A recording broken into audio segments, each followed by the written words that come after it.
Welcome to Abhinav Bharat. నేను journalist Ravichandra. Atmanirbhar Bharat, Swades అనే నినాదాలను ప్రధానమంత్రి నరేంద్ర మోడీ మరోసారి తెరపైకి తీసుకొచ్చారు. వస్తువులనే కాదు, టెక్నాలజీని కూడా స్వదేశీ తయారీదే ఉపయోగించాలని చెప్పి ఆయన కొత్తగా పిలుపునిచ్చారు. మోడీ ఇలా పిలుపునివ్వడం ఆలస్యం. కేంద్ర మంత్రులు స్వదేశీ టెక్నాలజీ యాప్స్ ను వినియోగించడం ప్రారంభించేశారు.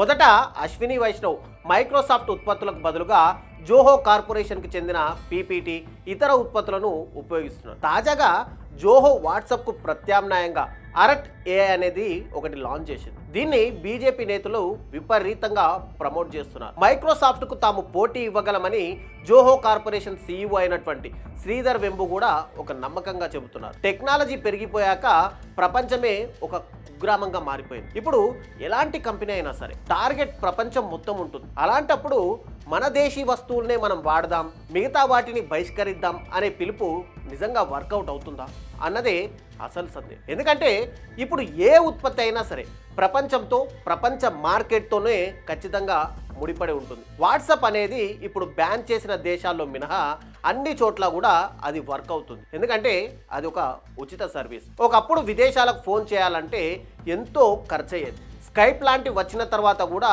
అది ఒక క్లిష్టమైన వ్యవహారంగానే ఉండేది. కానీ వాట్సాప్ వచ్చిన తర్వాత విదేశాలకు ఫోన్లు కాదు, వీడియో కాల్స్ చేసుకొని ఇప్పుడు ఉచితంగా మాట్లాడేస్తున్నారు. ఈ విప్లవాన్ని ఎవరు కూడా ఊహించి ఉండరు. వాట్సాప్ అనేది దాన్ని సాధించింది. అందుకే ప్రపంచవ్యాప్తంగా కూడా మిలియన్ల మంది యూజర్లు వాట్సాప్ ఉన్నారు. ఒకప్పుడు ప్రభుత్వ సంస్థలు, వ్యాపార సంస్థలు ఈ వాట్సాప్ను అధికారికంగా ఉపయోగించడానికి ఆసక్తి చూపించలేదు. కానీ నేడు ఆంధ్రప్రదేశ్ లాంటి ప్రభుత్వాలు వాట్సాప్ మీదే గవర్నెన్స్ను, ప్రజలకు సేవలను అందించేందుకు ఇక్కడ సిద్ధమవుతున్నాయి. ఇలాంటి వాట్సాప్ను స్వదేశీ నినాదంతో ఢీకొట్టడం అంటే చిన్న విషయం కాదు. శ్రీధర్ వెంబు ఒక అద్భుతమైన నాయకత్వ లక్షణాలు ఉన్నటువంటి సాఫ్ట్వేర్ కంపెనీకి నాయకుడు. మైక్రోసాఫ్ట్ ఢీకొట్టే సత్తా ఉండి ఉండొచ్చు, కానీ దాన్ని బేస్ మాత్రం ఖచ్చితంగా స్వదేశీ నినాదం కాదు అనేది ఆయనకు కూడా ఒక స్పష్టత ఉండే ఉంటుంది. అందుకే తమ మెసేజింగ్ యాప్ అనేది అరాట్ ఏఐకి made in India, made for world అని ఆయన్నే చెప్తున్నారు. ప్రజల్ని భావోద్వేగాలకు గురి చేసి ఈ యాప్ను మనం తాత్కాలికంగా డౌన్లోడ్ చేయించవచ్చు, కానీ దాన్ని ఉపయోగించేలా చేయడం అన్న దానిపైనే ఇక్కడ విజయావకాశాలు అనేది ఆధారపడి ఉంటాయి. పూర్తి స్థాయిలో వాట్సాప్కు బానిసలైన వారిని కొత్త యాప్ వైపు తీసుకురావడం భావోద్వేగంతో సాధ్యం కాదు. అద్భుతం జరగాలి. అలా జరగాలని మనం కూడా కోరుకుందాం. అయితే ఈ స్వదేశీ నినాదంతో స్వయం సమృద్ధి సాధించవచ్చా అనేదే ఇక్కడ అసలు ప్రశ్న. ప్రపంచంలో అన్ని దేశాలకు అన్ని వనరులు అనేవి ఉండవు. ఒక్కో చోట ఒక్కో సౌలభ్యం ఉంటుంది. అందుకే ప్రపంచ దేశాలన్నీ కూడా ఎగుమతులు, దిగుమతుల మీదనే తమ అవసరాలను తీర్చుకుంటూ ఉంటాయి. ఏ ఒక్క దేశం కూడా మేము ఎగుమతులు చేయం, దిగుమతులు చేసుకోమని భీష్మించుకొని కూర్చోలేదు. ఒక్క ఉత్తర కొరియా మాత్రమే అలా ఉంటుంది. ఆ దేశం కూడా తమ అధినేత కోసం కార్లను స్మగ్లింగ్ చేసుకుంటూనే ఉంటుంది. ఆ దేశాన్ని ఒకవేళ మనం పక్కన పెడితే ఇక దేశ ప్రజలకు మెరుగైన సౌకర్యాలు, ప్రపంచంతో పోటీ పడేలా తమ దేశాన్ని ముందుకు తీసుకెళ్లాలంటే తమకు అవసరమైన వాటిని దిగుమతి చేసుకోవడం, తమ దగ్గర ఉన్న వాటిని ఎగుమతి చేసి ఆదాయం సంపాదించుకోవడం అనేది ఒక నిరంతరమైనటువంటి ప్రక్రియ. తమకు అవసరమైన వాటి కన్నా ప్రపంచంలోని ఇతర దేశాలకు అవసరమైన వాటిని తయారు చేసి అందించడం ద్వారా దిగుమతుల కన్నా ఎగుమతులు ఎక్కువగా చేసుకుంటే ఆ దేశం అనేది స్వయం సమృద్ధి దిశగా ఖచ్చితంగా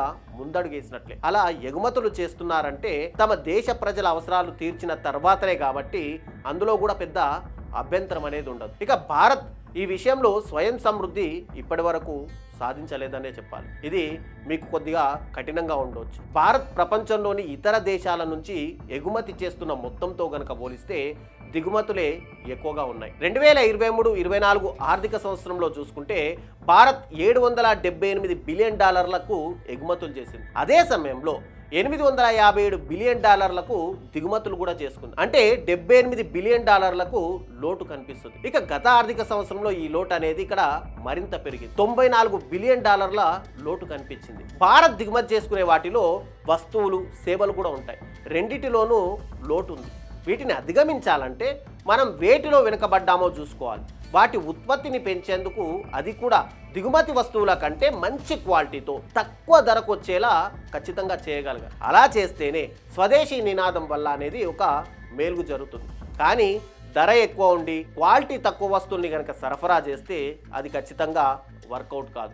ఏ ఇండస్ట్రీ అయినా సరే ఇలా ఒక్కసారిగా అంతర్జాతీయ ప్రమాణాలను అందుకోవడం అన్నది ఒకేసారి సాధ్యపడకపోవచ్చు. క్రమక్రమంగా మౌలిక సదుపాయాల్ని పెంచుకుంటూ ప్రమాణాలను పెంచుకుంటూ పోయినప్పుడే అది ఖచ్చితంగా సాధ్యమవుతుంది. ఇక భారత్, చైనా 80 ఏండ్ల కిందట ఒకే స్థాయిలో ఉండేవని మన పెద్దలే చెప్పేవాళ్ళు. చైనాకు జనాభా కాస్త ఎక్కువగా ఉండేవారు. చైనాకు ఉన్న వనరులు కానీ మానవ వనరుల్ని ఉపయోగించుకొని ఆ దేశం ప్రధానంగా తయారీ రంగం పైన దృష్టి పెట్టింది. తమ బలం ఏమిటో వాళ్ళు తెలుసుకున్నారు. దానికి తగ్గట్టుగానే పరుగులు పెట్టారు. ఈ రోజు ప్రపంచం మొత్తం చైనా వస్తువులను ఉపయోగిస్తున్నాయి. చివరికి అమెరికా కూడా చైనా నుంచి రావాల్సినవి గనక రాకపోతే తమపై ప్రభావం పడుతుందని చెప్పి ఒక రకమైన కంగారు పడుతుంది. అమెరికా అధ్యక్షుడు డొనాల్డ్ ట్రంప్ కూడా చైనా దగ్గర కొన్ని కార్డులు ఉన్నాయని, అందుకే ఆ దేశంపై భారత్ పై మేము విరుచుకుపడినట్టుగా విరుచుకుపడలేకపోతున్నామని చెప్పి తమ దేశ ప్రజల అవసరాలను చూడడం కూడా తమకు ముఖ్యమని ఆయన గతంలో చెప్పుకొచ్చారు. పదవి చేపట్టిన కొత్తలో పెద్ద ఎత్తున చైనాపై పన్నులేసి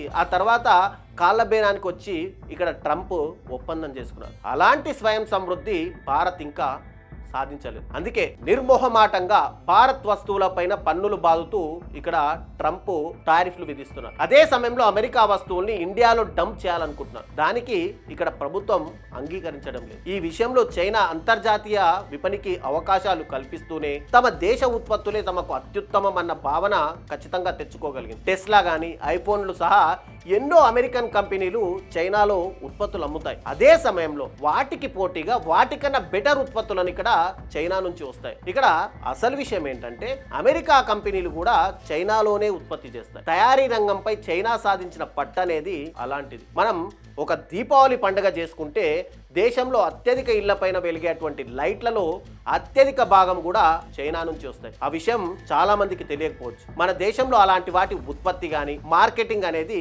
ఖర్చుతో కూడుకున్నది. అదే చైనా నుంచి కనుక ఇంపోర్ట్ చేస్తే తక్కువకే వస్తాయి. అలాంటప్పుడు స్వదేశీ నినాదం అనేది ఎలా సక్సెస్ అవుతుంది? అంతర్జాతీయ ఒప్పందాల ప్రకారం ఇప్పుడు ఫలానా దేశం నుంచి ఫలానా వస్తువుల్ని దిగుమతి చేసుకోకుండా ఆపడం అనేది చాలా కష్టం. ఇతర దేశాలు మనకు ఎలాంటి అవకాశాలు కల్పిస్తాయో వారికి కూడా మనం అలాంటి అవకాశాలనే ఖచ్చితంగా కల్పించాలి. అందుకే ఆయా వస్తువులకు దీటుగా మన ఉత్పత్తి సామర్థ్యం అనేది మెరుగుపడాలి. భారత్ ఎలక్ట్రానిక్స్ లో దిగుమతులపైనే ఎక్కువగా ఆధారపడుతుంది. ఎలక్ట్రికల్ మిషనరీ ఎక్విప్మెంట్ లో చైనా, వియత్నాం, సౌత్ కొరియా పైనే ఆధారపడుతున్నాం. ఇక బంగారం జ్యువెలరీలో స్విట్జర్లాండ్, యుఏఈ, సౌత్ ఆఫ్రికా నుంచి తెచ్చుకుంటున్నాం. ఆహార నూనెలేమో ఇండోనేషియా, మలేషియా, యుక్రెయిన్ నుంచి వస్తున్నాయి. వాహనాలు, దాని ఆటో స్పాట్స్ సంబంధించి జపాన్, సౌత్ కొరియా, థాయిలాండ్ నుంచి తెచ్చుకుంటున్నాం. ఈ ఉత్పత్తులన్నీ కూడా ఇండియాలో ఎందుకు చేసుకోలేకపోతున్నాం అంటే మనం ఇంకా అంత సామర్థ్యం తెచ్చుకోలేకపోయామని అర్థం చేసుకోవాలి. నిజానికి గత 10 ఏళ్ల కిందటితో పోలిస్తే ఇప్పుడు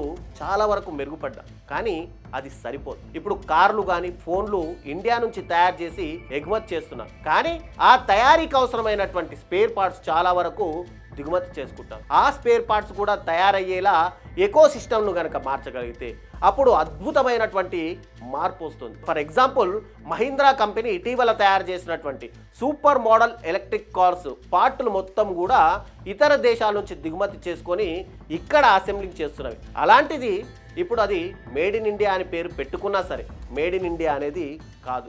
టెక్లో అయినా సరే, వినియోగ వస్తువుల్లో అయినా సరే భారత్ స్వయం సమృద్ధి సాధించాలంటే ముందు భారత తయారీ రంగం ఎకోసిస్టమ్ అనేది పూర్తిగా మారాల్సి ఉంది. ప్రధానమంత్రి నరేంద్ర మోడీ ఎక్కువగా భారతీయులు స్వదేశీ వస్తువులే కొనుగోలు చేయాలని పిలుపునిస్తారు, స్వదేశీ టెక్ వాడాలని. కానీ ఇక్కడ ప్రజలు వాడటం కాదు, స్వదేశీ ఉత్పత్తులు ప్రజల అవసరాలు తీర్చేలా సమర్థవంతంగా ఉండాలి, తక్కువ ధరకు అందుబాటులోకి రావాలి. అప్పుడు మన మార్కెట్నే కాదు, ప్రపంచ మార్కెట్ని కూడా మనం అందుబాటులోకి వస్తుంది. భారత్కు ఉన్న వనరులు ఉపయోగించుకొని ప్రపంచ స్థాయి ప్రమాణాలతో గనక ఉత్పత్తులు చేస్తే అమెరికా లాంటి దేశాలు, ట్రంప్ లాంటి అధ్యక్షులు ఎన్ని ఆంక్షలు పెట్టినా సరే భారత్ని ఏమీ చేయలేరు. ఎందుకంటే వారేమీ మన ఉత్పత్తులను మనపై జాలితో కొనుగోలు చేయడం లేదు, వాళ్ళకు అవసరాల కోసం వాళ్ళు కొనుగోలు చేస్తున్నారు. అందుకే భారత నాయకత్వం ముందుగా ఫోకస్ చేయాల్సింది ప్రజలకు స్వదేశీ ఉత్పత్తులే వాడాలని పిలుపునివ్వడం పైన కాదు, ప్రపంచ స్థాయి ఉత్పత్తులు వచ్చేలా భారత పారిశ్రామిక టెక్ రంగానికి అవసరమైనటువంటి మౌలిక సదుపాయాలని కల్పించడం, వారి విజయానికి శక్తి మేర సహకరించడం. అది పూర్తి స్థాయిలో జరిగిన రోజున భారత్ స్వయం సమృద్ధి సాధిస్తుంది, ప్రపంచానికి అవసరమైన ఉత్పత్తులను ఖచ్చితంగా అందిస్తుంది.